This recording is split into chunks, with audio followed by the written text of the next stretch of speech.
So how? Yes, I mentioned burning fossil fuels, but I want to be a little bit more specific. So with carbon dioxide, not only are we burning fossil fuels, but we also burn wood.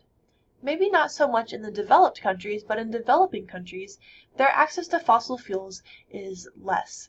Their funds in order to reach fossil fuels is less. So they still rely mainly on wood for heating and for cooking. Wood, just like fossil fuels, has tons of carbon. So you burn them, you're going to release carbon dioxide. This fossil fuel can be released whether it's from automobiles or energy generation or any slew of ways, but those are typically the two big ones. This series of graphs, although it looks kind of intimidating, all this is sharing with you is looking at our three fossil fuels. Where are we using them? And these you should know, the top ones. So petroleum, this is the same thing as oil. That is mainly used in transportation. And don't think of like, oh, I'm getting an oil change, that oil. It is that oil, but gasoline comes from oil as well. Gasoline is just cleaned up and processed oil. So most of our oil, although used in other ways, mainly used in transportation. I'm going to skip over to coal. Coal, again, used in a couple different ways, but the main way is our electricity. You guys are watching this on a computer that is plugged in, maybe. It's plugged in, drawing electricity. You are using coal right now. I'm using coal right now, recording this PowerPoint. So coal is really responsible for electricity usage. And then natural gas, you can see is a little bit more diverse. We can use natural gas in a ton of different ways. We can use it in transportation. You use it in your homes. We use it in businesses. We use it for electricity.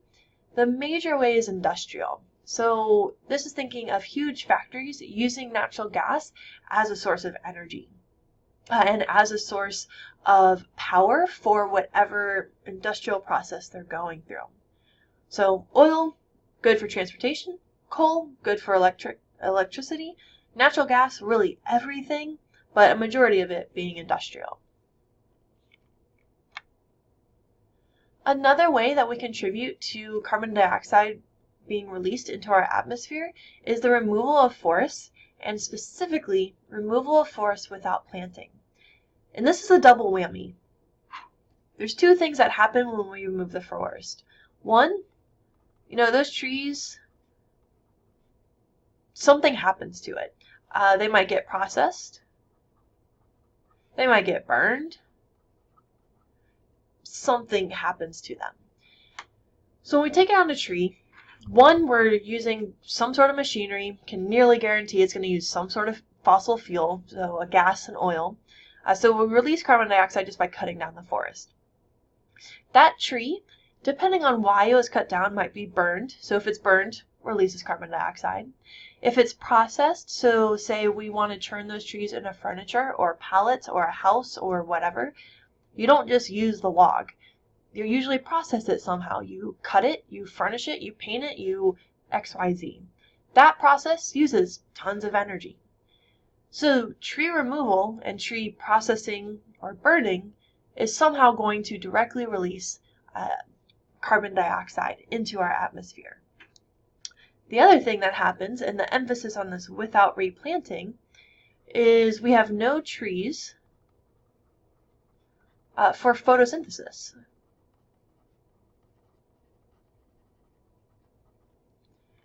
So we no longer have an organism that will take carbon dioxide out of the atmosphere.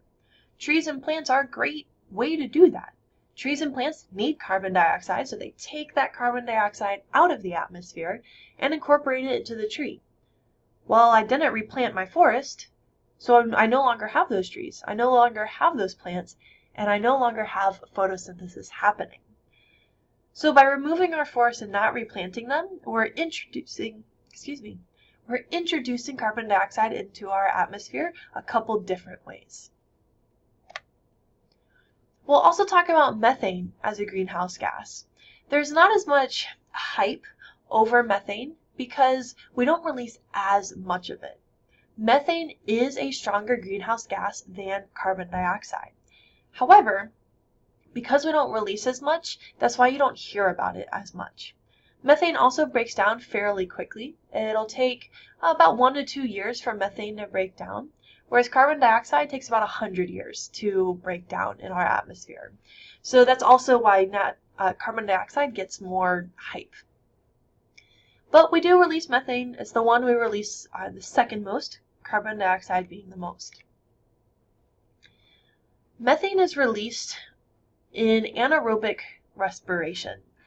And I mention this because the ways we release methane are important. So here's cellular respiration. This is what we've been talking about. Cellular respiration uses oxygen and a food source, such as glucose.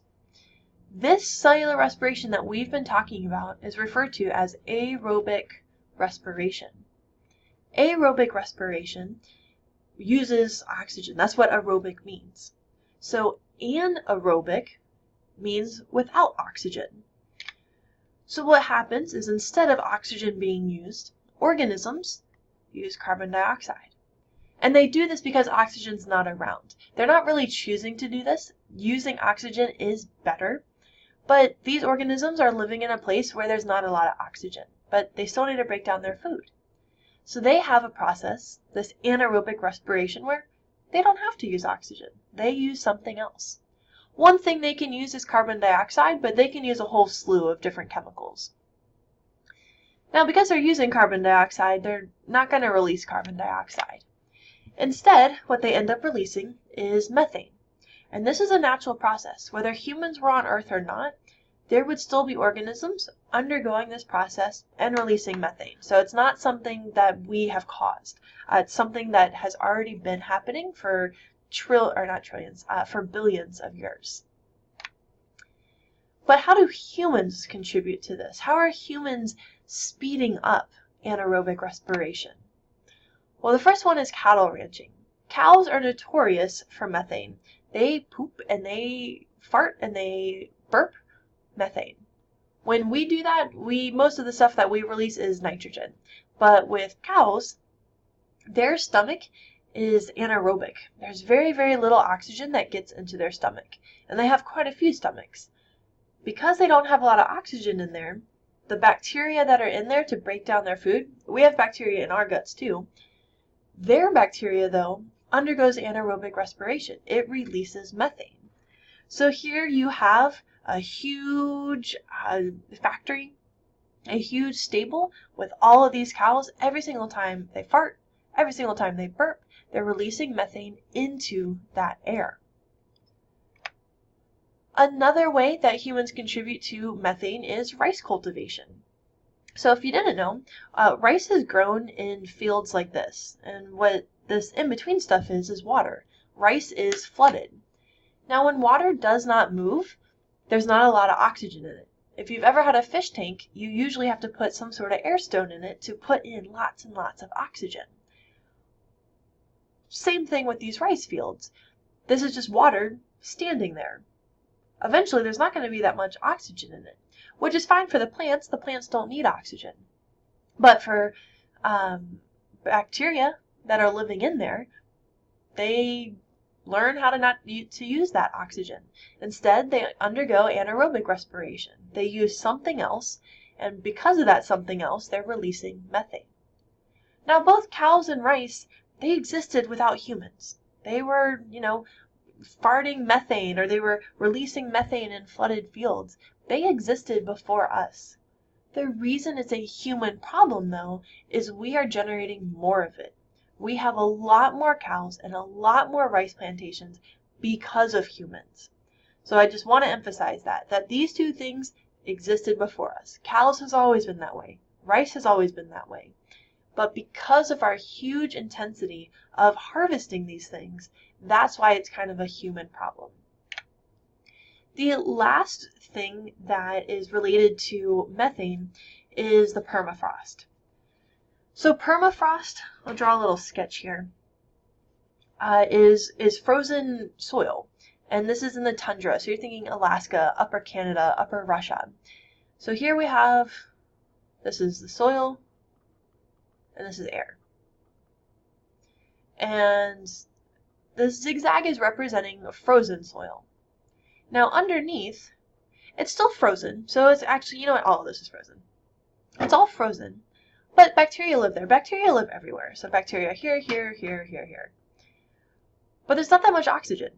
Oxygen is not going through the soil at all because the soil is frozen. There's no movement of that soil to introduce oxygen. So the organisms here, they still survive. They're eating things that do exist in that soil, but they're undergoing anaerobic respiration. This is natural. And humans aren't increasing this at all. Those bacteria live there. And that's it. They're always creating this methane. Always have, always will. But here's what's happening. Global climate change is already affecting the tundra. Global climate change affects the coldest areas of Earth. And what's happening is that this soil is melting. So it melts. Now it is soil, so it's not melting like away. It's just no longer frozen. That's kind of cool, creates more habitats, but all of that methane that was stuck under that ice is now releasing. That methane that was stuck in that soil and was going to forever stay stuck in that soil is now releasing into the atmosphere. Methane is a strong greenhouse gas. It makes it even warmer, so we have more melting and more methane being released. And it's kind of this feedback loop over and over and over again. So humans, in this case, aren't making more of the methane. Instead, we're just releasing methane that was stuck. There's this video that you guys should definitely go watch. It's these researchers that are like in Greenland or something. And although everything is snowy and cold in this video, they are actually finding methane bubbles. These bubbles that existed far under the ground and was stuck there. But it's melting. Everything's melting and that methane's being released to the surface. So they're showing you these bubbles and kind of showing you how you know it's methane. So really, really cool. Kind of scary thinking about what's happening, but kind of cool what they're doing. So how do we know? How do we know that this carbon dioxide is actually released? We may think, oh, well, you know, it should be, but is it? And the answer is yes, and it's actually increasing at a scary rate. This graph is showing carbon dioxide levels in our atmosphere from 800,000 years ago to today, and then also projections of the future. Now you may wonder, well, how in the world do we have measurements from 800,000 years ago? You know, humans are actually pretty new to the scene. Like, humans are here. This is when the first kind of human evolved. So we haven't even been around this long. The way we have this information is from ice cores. So we go to the coldest places on Earth, we go to Antarctica, and we look at the ice. And we look at it in a core, so think of a long cylinder. And in this core, when ice freezes, it leaves little air bubbles. And you've probably seen these in your ice cubes as well. So these small little air bubbles. What scientists can do is they can take a very, very, very fine needle and literally poke those air bubbles. And they can measure the amount of carbon dioxide in those bubbles. We can use a couple different scientific analyses in order to interpret how much or how long ago that bubble was formed. And that's how we can get a graph like this. So all this information, or I should say most of this information, is coming from ice cores. And then we started measuring it with instruments, which I'll show you on the next slide. So to look at this graph, something I want to point out to you, every time that the red line, the carbon dioxide, is below this black line that just appeared, so this line right here, every time the red line is below this, that's usually when we're in an ice age. So here's our last ice age. This was about 10,000 years ago. And then we're just coming out of it now. Or I say coming out of it now. Past 10,000 years we've been out of it. And carbon dioxide has subsequently increased. And we've done this, you know, back and forth for, you know, hundreds of thousands of years. The scary thing, though, is where we are today. So here's where we were in 2008. I've actually updated this. Here we are. We are currently at 410 parts per million. This is an incredibly important number for you to know. 410 parts per million. When I was doing my degree and we were learning about this, it was at like 380 parts per million. It's increasing in our lifetimes. We measure this every day. It's insane, like how much it's growing. What's even more insane is it is higher than it's ever been. And this is kind of some of the, well, what's going to happen? Well, we don't quite know. We have some pretty good guesses that we'll talk about. But the thing is it's never been this high before. We have nothing to compare it to. We can't say, oh, well, 1,000 years ago it was this high, here's what's going to happen. We don't know. Nothing to compare to. We also worry because when we moved just this little bit, when we moved from here to here, that was an ice age. Well, what is this? Is this hell? Like, is this Hades? Does that mean it gets fiery hot? We don't know. We have some projections, though, that if we keep doing what we're doing, we could end up around here, around 550. We could end up here around 900, depending on how we as humans affect carbon dioxide in our atmosphere. This 410 ppm parts per million, that's saying if you have 1 million molecules, 410 of them are CO2. Not that much, and that should make sense to you though, because remember, in our atmosphere, less than 0.1% of our atmosphere was carbon dioxide. So you may think, oh, who cares, 410 out of 1 million? That's not a lot. And you're right, it's not a lot. But we've seen that greenhouse gases are incredibly powerful. You don't need a lot. So by increasing it just a little bit, that's actually a really big change in the composition. I mean, it is double.